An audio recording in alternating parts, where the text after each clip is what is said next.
Is this okay now, sir? Yeah. Oh, ma'am. Maybe the height was a problem. Yeah, I was noting from last this thing itself, so I wanted Yeah. to. Yeah. I'm not okay.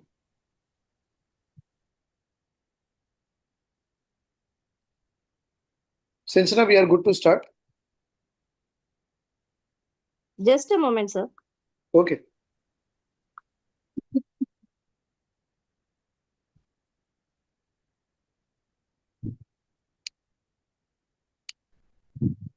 We'll stop at 10, right? Yes, ma'am. Around 10. That could be 9:50. That could be Yeah, 10:05. But yeah, around 10. because I have a train to catch at 10:40. No problem. Yeah. Around 9:50 also is okay. No problem.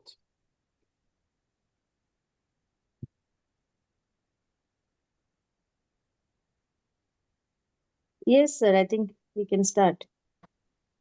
Sir, good evening, sir. Good evening, sir. Good evening, Dr. Surendra. Good evening. Yeah. Good evening, Dr. Surendra. Good Dr. evening, Surendra, Sanjana. please start. Yeah. A very good evening to everyone. And today we are here with yet another session of Allergy Forum, a case-based discussion forum. And today's discussion will be on insect venom hypersensitivity.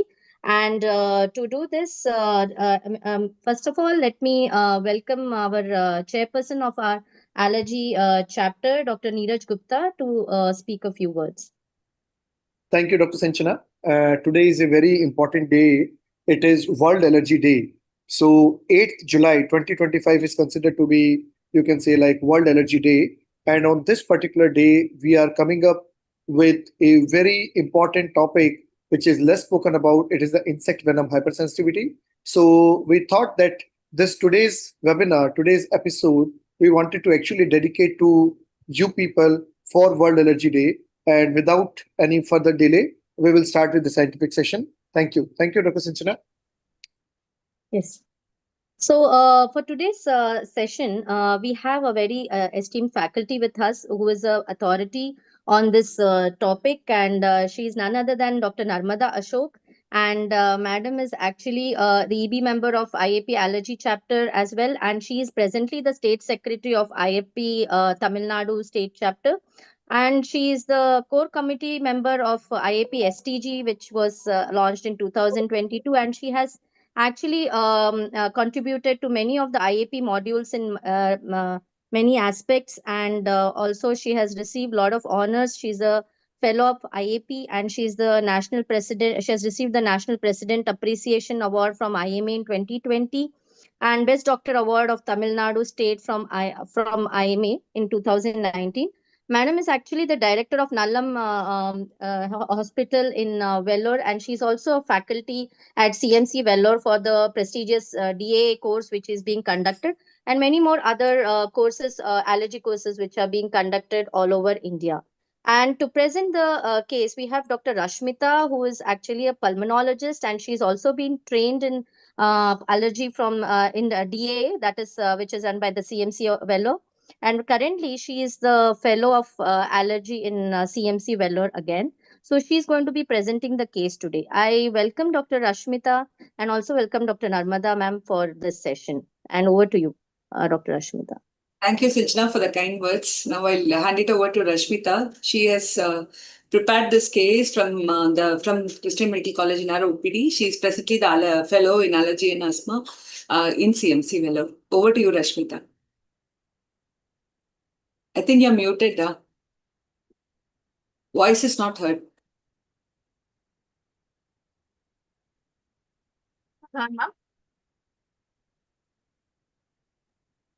Yeah, now it is.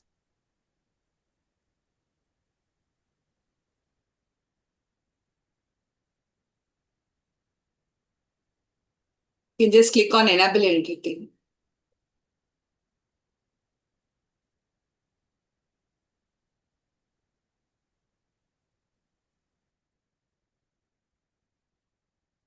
Just click on enable editing, Rashmita.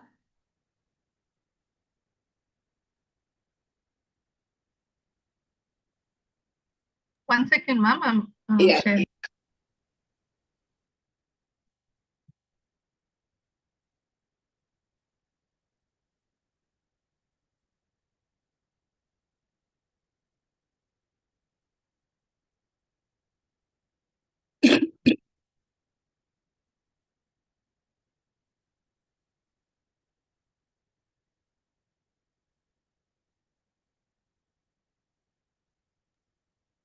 My screen visible, ma'am?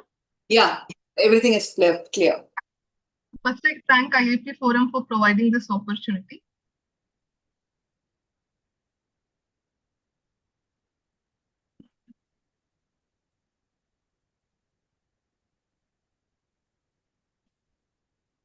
Yeah, first case one is a 4 years old male from Kerala. The informant is a mother, who is reliable. The patient presented with the chief complaints of 3 episodes of allergic reaction. The history of presenting illness will go episode wise. First episode was in Jan 2025. The patient presumed insect bite over the right lower limb while playing the outdoors. So the child developed localized swelling at the insect site. I followed within the few minutes the generalized urticaria and erythematous rashes across the body. So there was no history of syncope or the respiratory distress, no dyspnea, wheeze, stridor. The vomiting, diarrhea, or hypotension was present. So the child was taken to the hospital, local hospital, where he received the systemic antihistamines. So the symptoms didn't resolve spontaneously, but improved. There is no previous history of similar episodes. The second episode was in March 2025. There was an insect bite in the hand with a local swelling. The generalized erythematous rash and pruritus was present. Again, there is no respiratory symptoms. There were no GI symptoms. Again, the child was taken to the local hospital. The symptoms resolved with the supportive care, the presumed antihistamine. So there was no history of chronic rash, no history of asthma or allergic rhinitis. The third episode, no direct insect was observed, but the event occurred outdoors. Unidentified insect bite was presumed. So, developed a rapid onset of rash, diffuse swelling, and intense itching, followed by few unresponsive episodes for around 10 minutes. The hypotension was documented at the hospital presentation. No respiratory symptoms. There were no vomiting, abdominal, or diarrhea. The child was treated with intramuscular adrenaline, and patient was hospitalized. The complete recovery was seen within 1 to 2 days. So there was no urticaria or angioedema in between episodes to rule out CSU. There was no breathlessness, wheezing, stridor, or the cough in between the episode. No previous history of the food allergy, drug allergy, atopic eczema. There was no past history of asthma, allergic rhinitis, or recurrent infection. So the past history, full-term. Rashmita here. So, Yes. what more can you ask in the history here? What? Yeah. The sting site bite, ma'am, whether the stung was seen or not was the very important history to be noted down here. But the parents don't remember any of the episodes, whether the stung was inside or not. They didn't remember any of these episodes. So first this in the history we should ask about identification of the insect. So we will try to identify. The second, where did this occur? Where the child, in the first you told the child was playing outside. In the second time, where was the child outside or what he was doing? Outdoor only. Yeah. Yeah, all the 3 episodes were in outdoor only, ma'am. Outdoor. That is whether it is near some any dustbin or whether see another thing you have to know is whether it was a provoked or an unprovoked attack. Like whether there is child went on to see a nest, whether it was in the level of the ground or it was above, the child tried to play with that. So this was we have to find. So these things will tell us which type of insect it is. So if, as you rightly said, if it is a sting, first is the type of the reaction. The first 2 episodes has been, first was a local reaction. The second was more of a cutaneous manifestation. And the third episode was definitely an anaphylactic because it had cutaneous manifestation and and involvement of one system also. So how do you define anaphylaxis, Rashmita? Definition. According to which the cutaneous or the involvement of the mucosal tissue or the cutaneous symptoms with or any of the respiratory, which is breathlessness, chest-tightness, wheezing, or reduce in the TFR, or the cardiovascular system involvement, which can be the hypotension, any of the one system. It was documented hypotension, right? So definitely it is something very severe. And then second, for the identification of the insect, we have to know whether it is indoors or outdoors, whether it was a provoked attack or unprovoked. And the third thing you told was the presence or absence of sting, which the parents don't remember. So it is definitely a serious allergic reaction, severe enough. And second thing, it is definitely, we don't know whether you have not asked about whether it was a provoked or an unprovoked attack. Okay, so that is one thing you might note. The rest of the other things where beautifully you have told there is no urticaria because, and you've also asked about past history of asthma and allergic rhinitis. What is the significance of both chronic urticaria and asthma, allergic rhinitis or recurrent infections?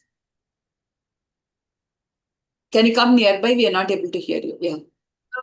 The chronic urticaria and the asthma, the previous histories are very important in this case because the urticaria, any the mastocytosis association should be noted down here. And the asthma allergic rhinitis, the treatment, the difference of the treatment will be seen now.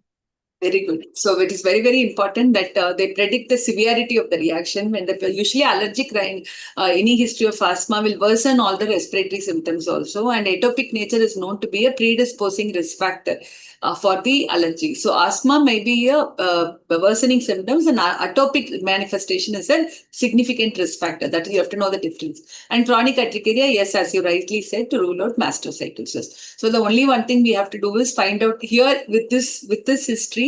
We do not know because what is a provoked attack and what is an unprovoked. Provoked is the nest is there, the child goes and disrupts it. It usually happens to be a bee sting generally. So, but after the commonest insect, we are worried about Hypnophthora. We will see the nature of the insects later. The second unprovoked is usually the wasp. They are very hornets and wasps. They are known to be very, very aggressive. So they will come and bite us even if we don't do. And generally outdoor, very near to the food, or if the child is eating some food, it is usually the Polistes variety that comes and bites us. So we don't know in this condition. So it will be easy for us to identify.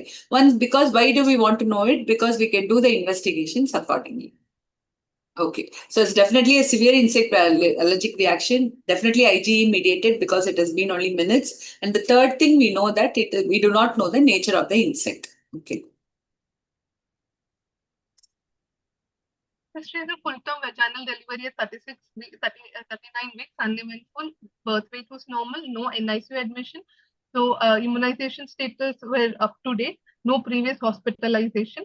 So developmental history was normal. The child is attending preschool age, appropriate social interaction is present. The environmental history, the child resides in semi-urban area with access to the outdoor plays areas such as gardens and parks. The plays outdoors regularly, especially in the garden and the playground areas where the flowering plants and insects are common.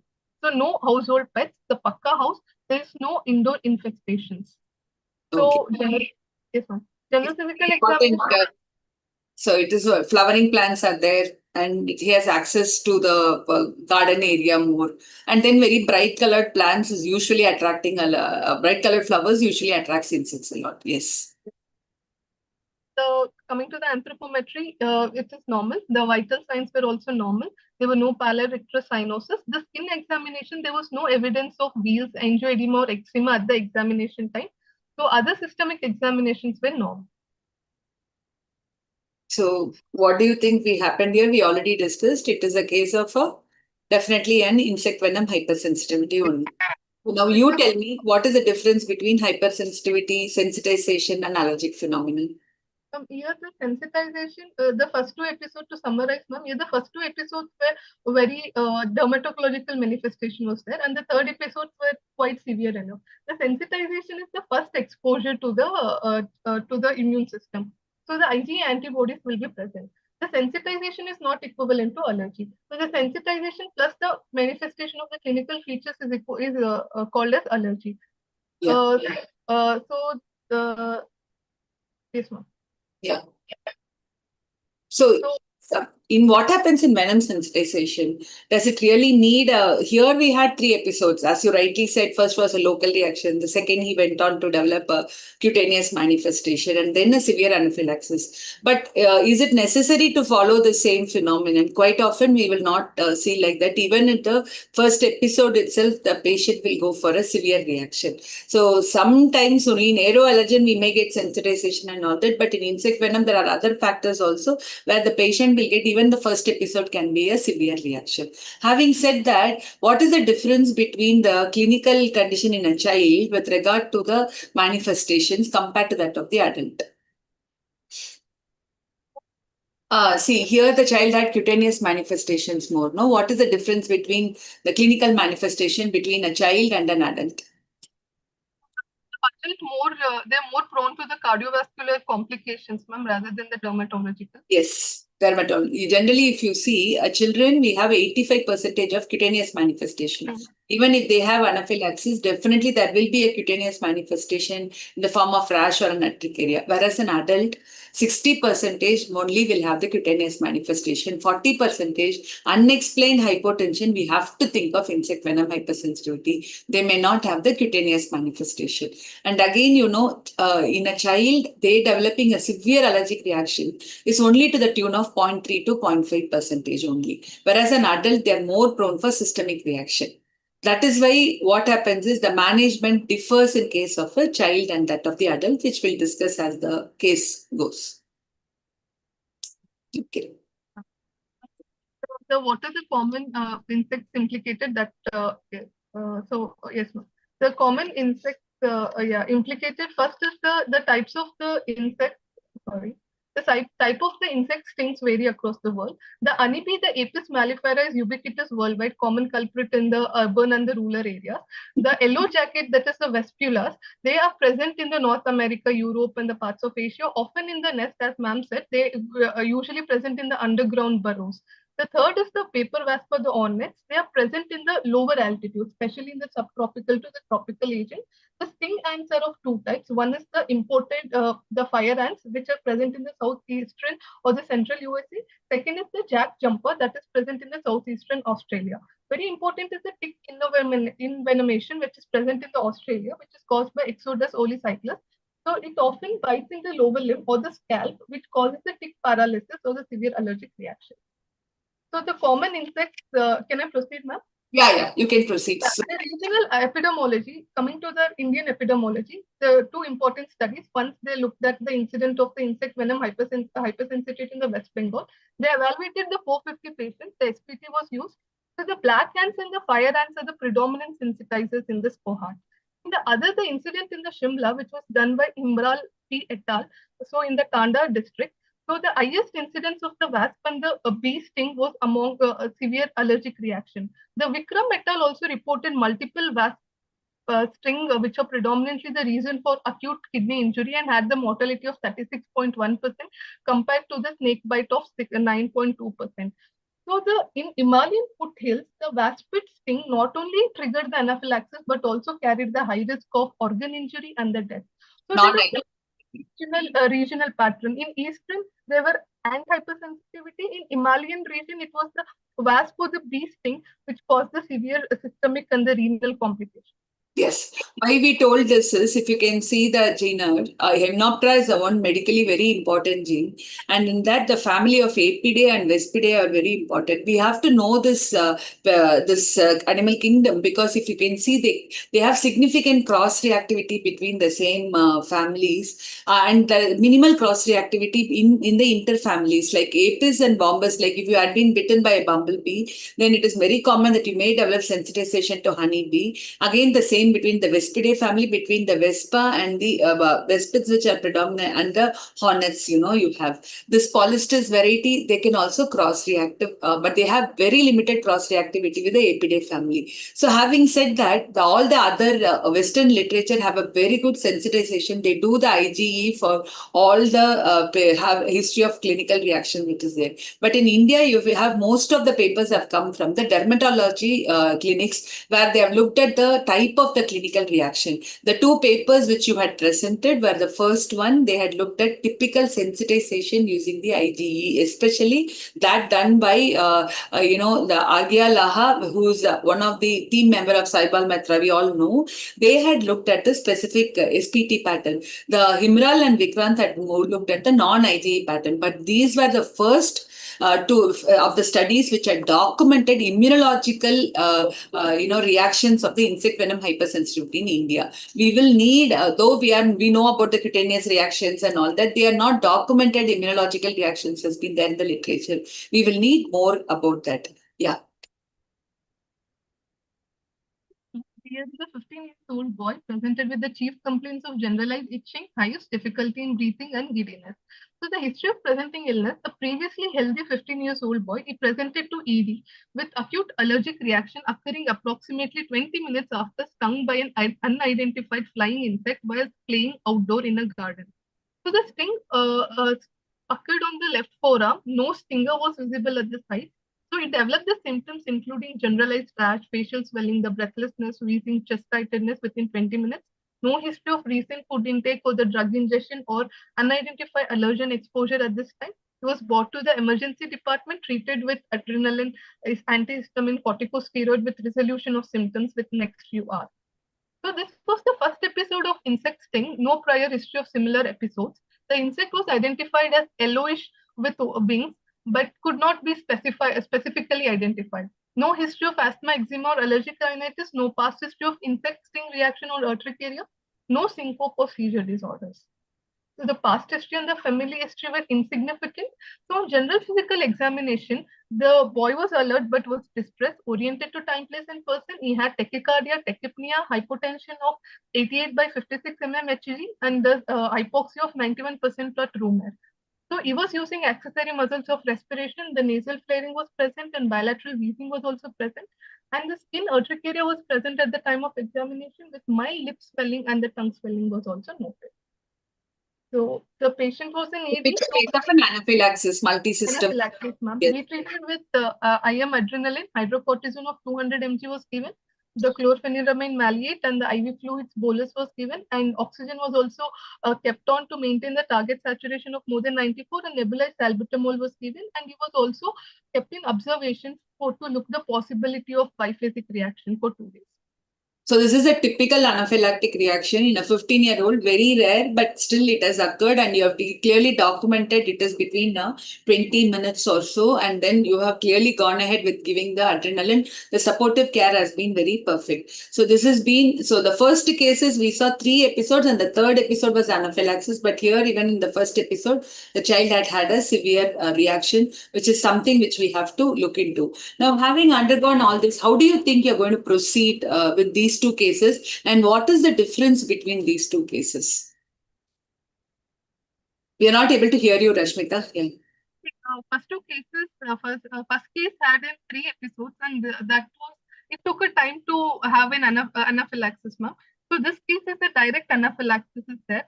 I want to proceed. Can I proceed, ma'am? Yeah, please. So the types of the, ma'am, first I'll answer what are the types of reactions in insect venom hypersensitivity. Mainly the 4 types of reaction can be seen. One is the local reaction, with the size will be less than 10 centimeter, usually only redness, swelling, or the pain at the sting site will be seen. We will manage with cold compression, analgesic, and antihistamine, typically resolves within few hours. Second can be the large local reaction, where the size of more than 10 centimeter will be present and will be there for more than 24 to 48 hours. Here the oral steroids and antihistamines will be given, and will monitor for secondary infection. And the third can be the systemic reaction, which we seen in the previous patient. And third can be non-IgE mediated, where the multiple bee stung can be seen.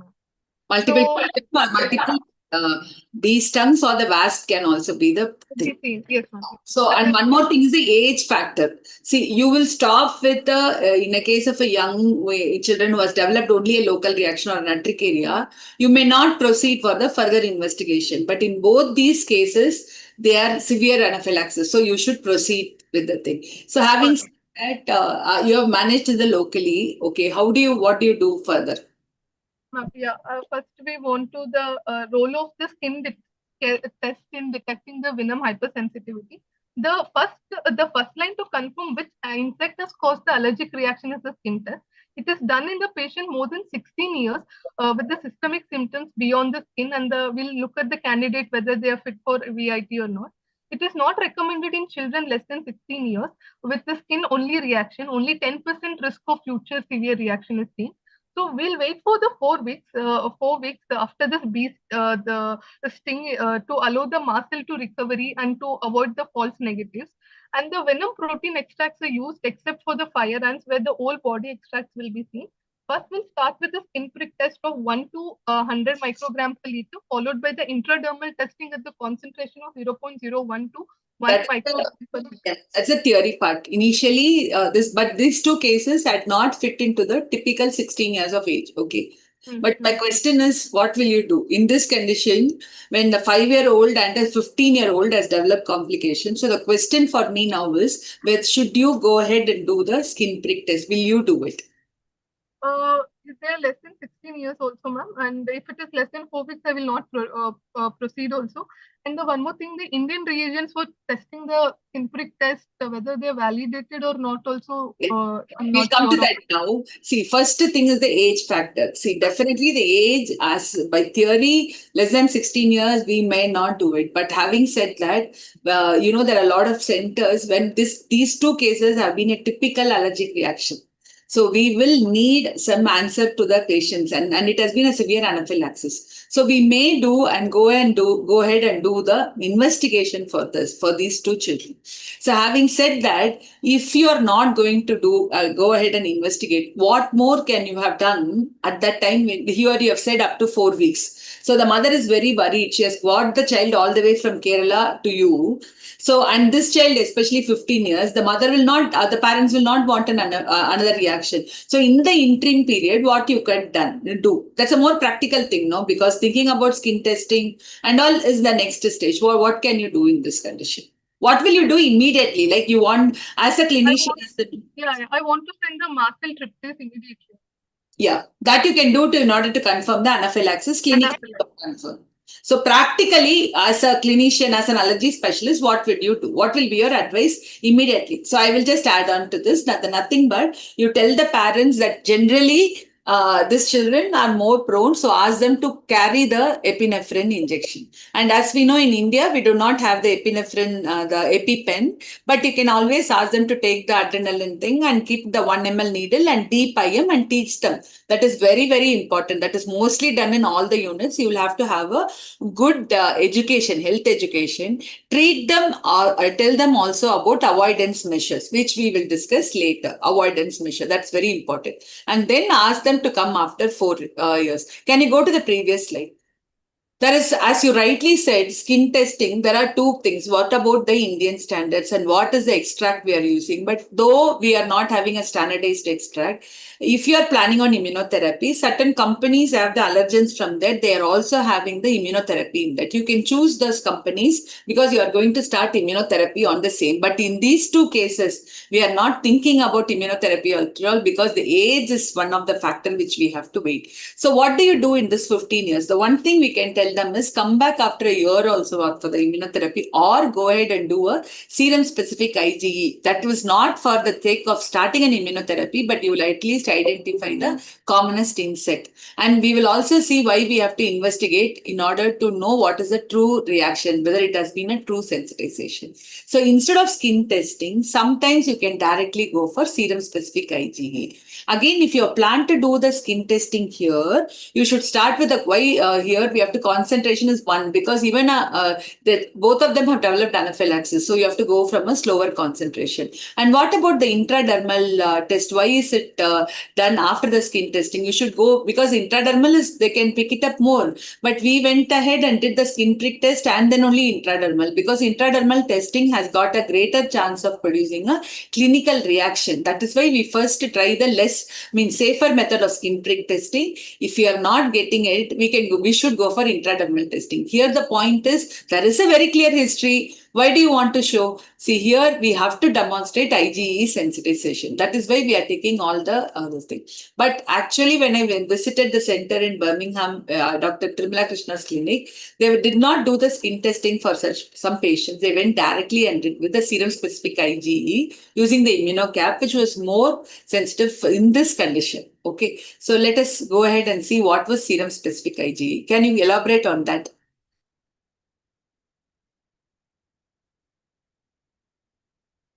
It is mainly just to find out the patient has a specific IgE antibodies against the allergen.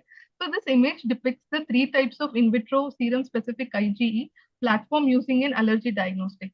So the general principle here is the patient serum IgE binds to the specific allergen fixed on the solid phase. The enzyme labeled anti-IgE antibodies binds to the complex and the enzymes act on the substrate producing a measurable signal. If the measurable signal is the light that is used in the immunolight that is Siemens company, and if the measurable signal is the fluorescence which is used in the immunocap thermofilter, the measurable signal is the color that is used in the high-tech hyper. It is used in this condition where the skin test is not possible or the patient is not cooperative. Recent generations of immunocaps are most better. Yeah, so in India, we have more of the Thermo Fisher company here. And the why Imulite Thermocap, these are all the techniques here, and they have made it very clinically correlating, equivalent to that of the skin test. The prior, we relied more on skin test, but Immunocap is available, then you could go directly for that. So having said that, I think you have done the Immunocap for these two kids, right? Yes, ma'am. We have done, ma'am. This is the patient one, where in the 3 episode he had. This patient clearly shows sensitization to the fire ant, the ornet, the piper wasp, the wasp, and honeybee is negative here. So the Very patient, yeah, ma'am. The patient too had a history of anaphylaxis, and the immunocap is showing only the borderline to the hornet venom. Yeah, So now you have two clinical condition. This is exactly why I told you that we have to, only the history is not alone important. We will also have to show the serum IgE sensitization also. So in this sort of a condition, in case one, you take, so you have shown sensitivity to fire ant also, as well as sensitivity is there definitely for the Polistes variety, the hornets and the wasp. So what will you do in this condition? yes, ma'am. This is very hard to tell whether the patient is truly allergic to all this insect or if they're allergic to one or two, or they are all these are the false alarms because the venom share the similar pattern, and it is very difficult to know whether the specific venom is the main problem here. So the immunotherapy, it is very difficult to decide here. So this is where the role of the CRD comes into the play. Yeah, for the first case, we go for the component result diagnostics. Okay. Having said that, what about the second case? Because that was a true case of an anaphylaxis. That's what your clinical condition was there. Yes, ma'am. Patient presented. But here it has not shown any sensitivity. There definitely your CRD will not going to help. So what are you going to do in this condition? And you had a history of an insect bite also there, right? So this is not showing any sensitivity pattern. And interestingly, again, this is according to your history also. In India, where we are having, more of wasp sensitization rather than that of the honeybee. So this is very much correlating in the first case. So in the second case, what else you can do? Anaphylaxis is definitely there, but the immunocap is borderline, ma'am. I'm not sure whether it is a true allergy to the ornate venom or false positive from the cross-reactive molecule. Yeah, so you will have to go ahead further, and in this condition, for the first case, definitely we'll go ahead and do a component result diagnostic. Can you elaborate more on that? Yes, ma'am. The Y component result diagnostic, because it will clearly tell us what is cross-reactivity and what is double sensitization. To understand this is the pictorial representation of the same. The blue circle, we can see it is Apis mellifera allergen. The species specific is APM1, APM3, APM4, and APM10. So cross-reactive is APM2 and the APM5. We can see in the pink circle. Why it is cross-reactive? Because it is sharing some of the allergen with the wasp. So in the blue right circle, we can see the Vespula vulgaris. The species specific is West V1 and West V5. So the West V2 is not a species specific, it is a cross-reactive. The bottom circle, it is showing the paper wasp. The Pol D1 and Pol D5 is the species specific, but Pol D2 and Pol D3 is the share. So the pink zone is the cross-reactive, which includes APM1, APM5, West V2, Pol D2, and Pol D3. So what is the clinical significance here? If the patient is having serum-specific IgE only to the APM1, it is a true B allergy. If the patient is having serum-specific IgE only to the West V1, it is a true wasp allergy. What if the patient has positive for APM2 and West V2? Is it a true allergy? It is definitely not. This is the cross-reactivity. So if the patient has the APM1 and West V1, what is this called? It is called as double sensitization.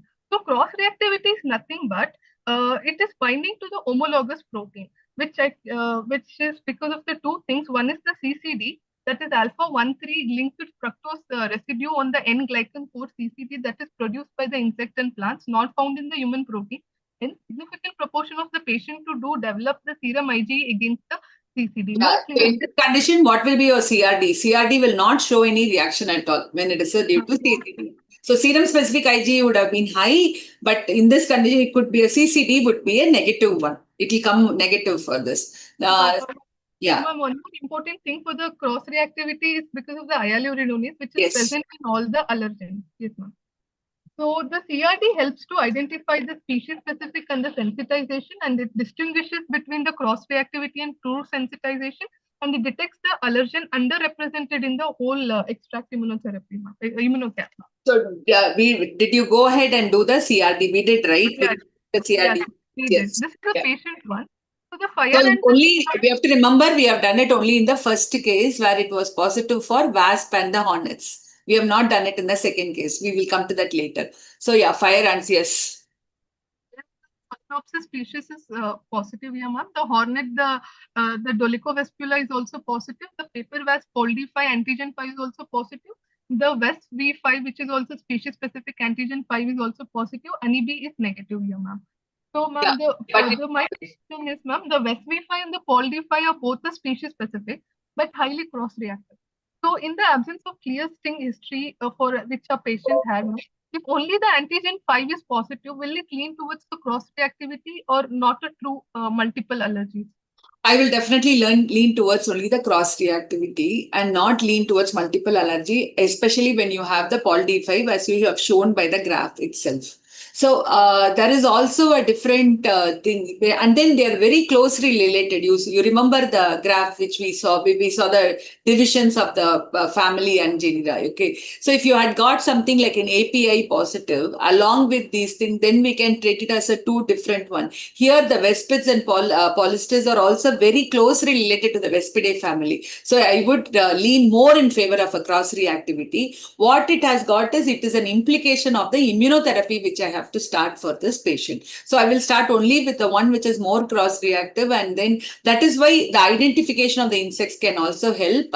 And so I can use the identification, narrow it down, and see what is the most significant insect. And but whereas in US there is a policy of starting multiple antigens for immunotherapy, so they may do it differently. So what I had observed in UK is they go only for a single family, single family and single genera. So here when the antigen 5 is also there, I'll take it more of cross reactivity. Probably, treating more of the culprit insect will help me in developing a protectivity for the both the families also. One question is the fire and sensitization is present. Should we consider clinically relevant if the typical skin lesion, usually they causes the sterile pustular vesicles, which are absent in this case? So here it is absent, and we do not know the typical, and generally the firearms are mostly, the exposure is there and it is more in the leg area. Here the history did not correlate. It was more in the upper limbs also. So that is why you need to really ask about provoked attack, unprovoked attack, where it happened, and then clinically correlate here. So this fire and sensitization, I would take it with a pinch of the salt and see whether it really correlates here. And then the fire ant, what was the allergen we got in CRD? It is a Solenopsis species, the whole extract. But it is definitely significant here. Definitely it is there. So, but here, as of now, maybe we can go ahead only with giving your one therapy only, because we do not have the policy of starting on the two, and if the history is more correlating towards the provoked bite, and if it's on the upper limb, I'll go more for the Polystis variety only. Yeah. But interestingly, in India, fire and sensitization is also on the higher side, and you have also seen the sensitization pattern. Maybe it was present before, because we saw in those people who presented with the insect bite, the sensitization was high for fire ant, but we are not having the clinical correlation of when is the history. So history becomes very important for us to decide on what really happened here.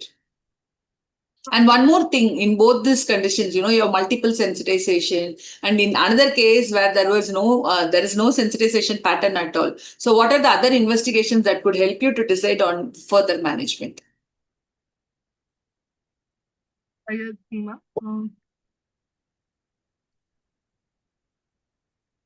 So you can go ahead and do your mast cell tryptase. You already told about that, right? And then you can also find about the genetic mutation, because in this patient, if they're going to have the mast cells, I think we discussed about that. Now, can we go for we'll finish up the CRD, this thing. Can we go before? patient 2 also we went ahead and did CRD, ma'am, because we were not sure whether it was in true allergen or the cross reactivity. In this patient, the APM10 was positive, and the paper was the POLD5 antigen 5 was positive, and the honeybee was negative here. From the See, given again, this is the problem, you see, and their antigen 5 proteins are all non-specific. non- And API M10 is also very non-specific. See, very beautifully it correlates. yes, Your ma'am. serum-specific IG was not elevated, and these are all cross-reactive antigens. You cannot really specify it this one. So, ma'am, in this APM10 is species specific. I don't think so. Suggested. Yeah, M1, M2 only is very species-specific there. M10 we don't usually. Yeah. Sure, ma'am. Okay. So, okay, ma'am. So the other test we went ahead with the serum tryptase. Yes, So that is why serum tryptase level is very, very. So it is an elevated tryptase, and the mastocytosis is an important risk factor for severe reaction. So baseline normally it is 11.4 mcg per liter. It should be checked in all the patient develop the systemic reaction. So what is the significant mastocytosis is an important risk factor. In 2018, the prevalence of mastocytosis among the patient with hymenoptera allergy was 9.7 times more than the prevalence among the US general population. So in 2017, American practice guidelines recommend that measuring the tryptase level in the patient with cardiovascular compromise with venom reaction. Systemic mastocytosis, we should go ahead with the KIT D816 mutations, which aids in the management, and hereditary alpha tryptopenia is a risk factor for genetical trait caused by increase in alpha tryptase encoding copies of TP-SAB1, resulting in elevated serum baseline tryptase. So we went ahead and did with the serum tryptase in both the cases. The first case presented when he was not in anaphylaxis, so the baseline tryptase was 15.9, which was more than the normal range.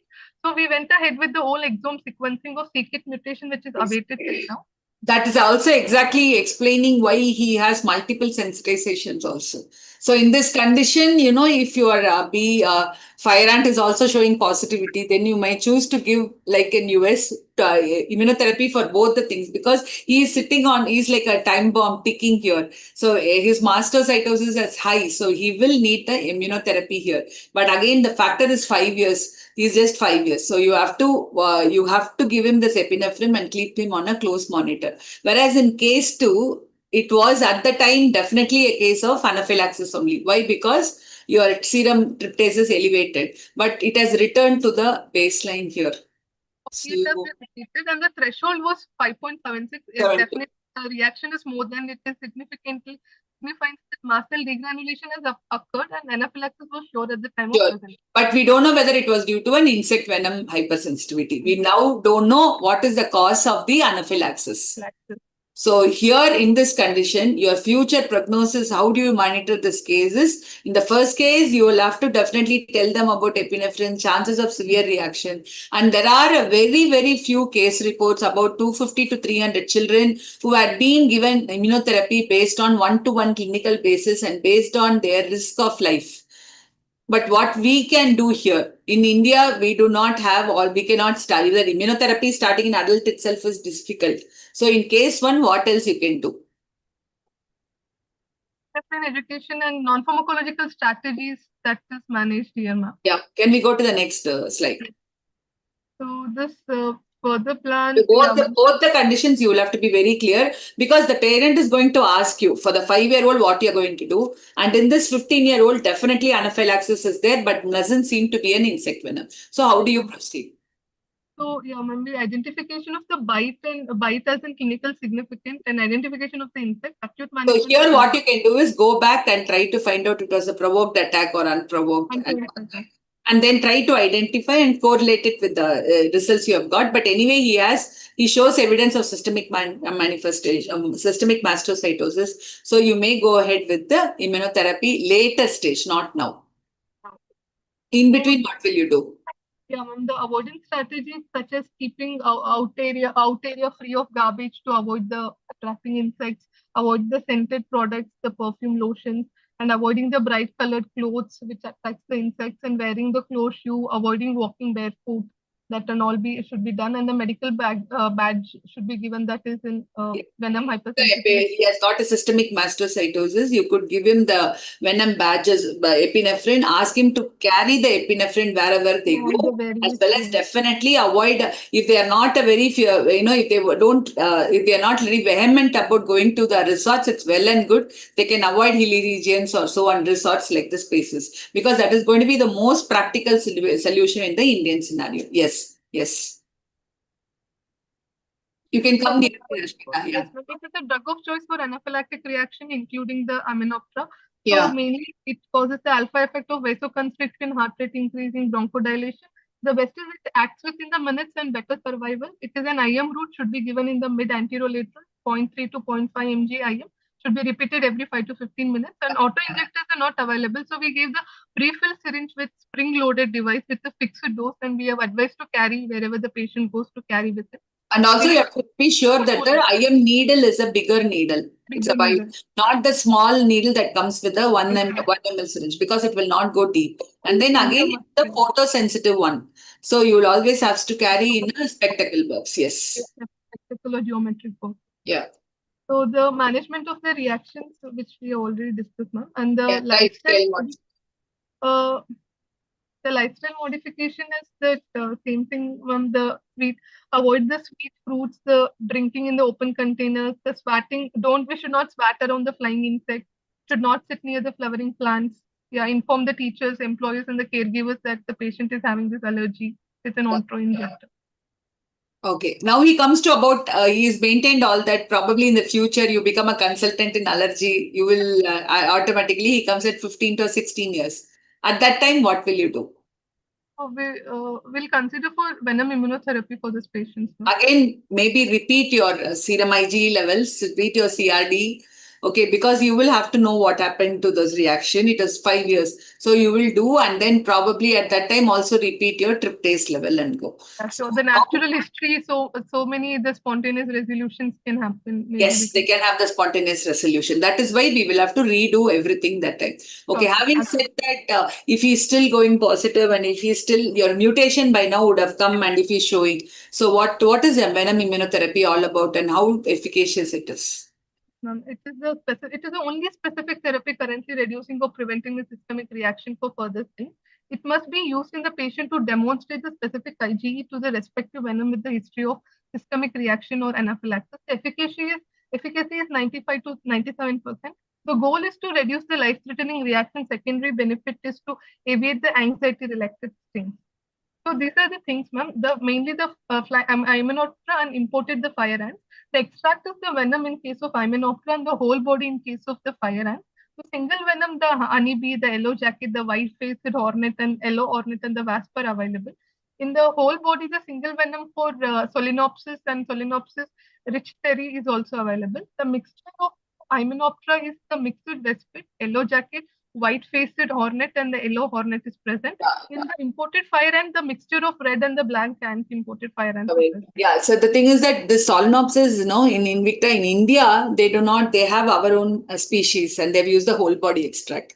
The advantage of using this mixture in this particular condition is you had sensitization both to the yellow jackets and the vespids and the hornets. So it will be like ideal to use the mixed vespid. In India, only mixed vespid is available, so it's not this one. But whereas in Europe and all, they have the single venom. So you will have to be very careful there. Maybe you should start on 2 injections at the same time or alternate weeks, and that they do along. They have specific protocol when the true double sensitization is there. So this child, we know that there was the fire ant sensitization and there was the vespid sensitization, and definitely he had systemic mastocytosis. So when he comes back, we again evaluate, and if there is no spontaneous resolution, we again go back, probably choose the mixture variety. And in between, if he had any episodes with the fire ant, we also have to start off for the immunotherapy for fire ant, because on a background of mastocytosis. So having said that, next slide, we'll also look into the types of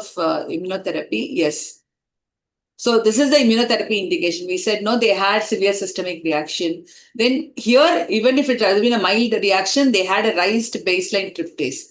And because of that, they have an increased likelihood of future stings, remoteness, and it is usually not indicated in local reaction. But having said that, you have to make it very case-based. Yes. So on the factors influencing the choice of VIP, the patient factors, the age, the sex, and occupational hobbies. And we need to look at into the underlying medical conditions such as cardiovascular disease, the mastocytosis or the asthma. And the medication history is very important. The ACI, the beta blockers that should be checked into. The sting history, as ma'am said, the severity of the initial reaction and the culprit insect should be identified. On the biomarkers, as we discussed, the basal tryptase and KIT D816 mutation, screening for mastocytosis, hereditary alpha cryptosemia, the component resolved diagnostic, the BAT, and the venom specific IgG. Probably in 10 years now, India will have the basophil activation test. So this can be again used when you have the firearm sensitization, firearm sensitization, as well as the IgE sensitization to Vespid and all. You can do the basophil activation test specifically, so that even in the CRD, if you're getting confusion, this BAT will also help you to identify which is being activated. Yeah. So, the venom immunotherapy is the build-up process, the safety and efficacy, and the duration. So, Yes. ma'am, is it available in India? Yeah, as of now, there are 2 or 3 multiple centers if they're using it. As I said, we are not having the standardized extract, but what standardization I mean, India does not have a national standard to compare, but each of the company have their own standard and they show the weight by volume. So when you have an allergen standardization, we use biologically active units, but here we have the weight by volume. So if you have tested by the same company and you can still do it, as I said, mixture is available here, and fire and they definitely have the immunotherapy. So they can, but again, we do not have the sublingual. It is only the subcutaneous immunotherapy. Don't even think about sublingual. It's only the subcutaneous immunotherapy here. Yeah.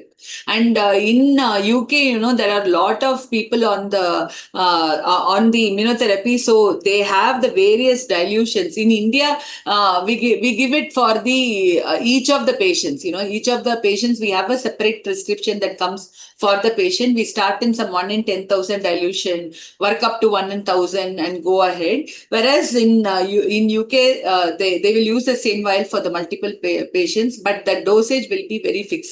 The concern got the before stage itself. Okay. So the types of protocols in venom immunotherapy, usually you have the conventional where you build up phases, that is you start with 1 in 10,000, 1 in 1,000, 1 in 10. The build up phase you go up to take about 12 weeks. Okay. So generally, the dosage of the venom major extract is what is to be counted. So it is determined for the honeybee and for the Vespids and hornets. So you will know the major extract, how much it should come. That is the maintenance phase. Till the maintenance phase, you can take about 3 months in the conventional therapy. So, but whereas these sort of cases, when you have the systemic mastocytosis, when you really want to give them the protection faster, you go for the rush and ultra rush. But it has got a lot of complication. They are done in specialized units where you have every you can manage emergencies. That has to be explained to the patients very clearly, and it has to be documented by a consultant, and then consultant has to be there when the reactions are when the immunotherapy is being given, and it is being given like you give 1 dose, the highest dilution dose, wait for about 30 minutes, see for the reaction, go for about the next dose. So 3 such increasing strength. On the next day, after 4 days, you try 3 another strength, so that you build up within a matter of weeks or so. So generally in a conventional is more safer, especially in case when there is a systemic mastocytosis higher, you may go about the conventional phase and you start building, ask them to come for the weekly injection, and then you convert it into the maintenance phase where they come for 28 days or so. And it also depends on how much you follow them. So in a case of a systemic mastocytosis, how long? Generally, we give for 3 to 5 years. But in this condition, you may give it for about lifelong also, because this child may be prone to develop. So you will have to discuss all these with the patients even before you start them on the immunotherapy. Tell them the duration, what to expect, and also ask them to continue with the epinephrine and usual avoidance measure. We'll have to continue here. Yeah, we discussed about how long to get. 3 to 5 years mastocytosis lifelong. Any new advances in venom immunotherapy? they're trying more to find out about the protein. So initially we did not know about the mutation and all that. They are we're trying to make the modified extract format so that the efficacy is more, the side effects are less. So we are expecting and then there are very clear, the CRD has been, molecular biology has advanced so much so that we are using very individualistic treatment for each of this. As I said, they are using all the biomarkers, basophil activation test in order to clearly differentiate whether it is a double sensitization or a cross reactivity, whether how much of it is clinically relevant here. But they are still in the research stage. So this I had for you. When a mosquito bites, you get some hyperpigmentation. Now you tell me whether it is hypersensitivity or what. It can be both, ma'am, the hyperpigmentation or calcium, but in specific patients where the EBV infections are seen, for them, the hypersensitivity can be seen. And one more thing of Skeeter syndrome, the delayed allergic reaction to the mosquito bites are also seen in especially the China and the Africa that I Yeah. could search Is through. it should we investigate such cases? Usually they are the large system, they are large local reactions, ma'am. Yes, they are the large local. It is Local usually salivary apirases and not any of your hyaluronidase, all those protein component. It is due to the salivary apirases. There are a specific category of insects that cause more of a cutaneous manifestation. There are no systemic allergic reactions here. It is mostly due to the salivary antigens. So in this condition, there is what is required is only a reassurance, and usually children grow out of it. They have an atopic nature here. So in this conditions, we do not usually investigate. That's the reassurance is okay. And it takes about 3 to 6 months for the hyperpigmentation to disappear. Yes. so much, ma'am. So thank you, Rashmita. Yeah, I think you really did a wonderful, and it was a nice case for us to discuss. So can we have, can you please stop your share? We can have the inputs from other experts who are available here. Thank you, Dr. Ashmita, for this excellent clinical case discussion. It was really insightful, well structured, right from the basics up to the advances, and it really enriched our knowledge, especially on this difficult topic. And thank you, Narmada Madam, for navigating this so beautifully, moderating it so well. And as usual, you are best in this topic, and it's always a pleasure to hear from you and learn from you Thank more you. on this. Thank you, Yes. Sanchini. Yes. The chat box doesn't have any questions as of now. Anyone who wants to unmute and ask can also do that. Yeah, Dr. Dhanesh here. Yes, sir. Yes. Yeah, Dr. Namada. You said something about, I heard this basophil activation test likely to get in India now. Then, Not immediately, sir. I said in the future. We were discussing a 5-year-old. So I was predicting that if she becomes 15-year-old, at that time, basophil activation test may become available. no, I didn't get it clearly. Secondly, you mentioned about these mosquitoes, they're getting irritant, this thing and all. So this happens in, if you do the SPT also of the mosquito allergy, you get a big reaction. So it's a false sense of this thing that you feel that the mosquito can be sensitivity or not. So I feel that you should not test only mosquito unless there is a specific reaction is there.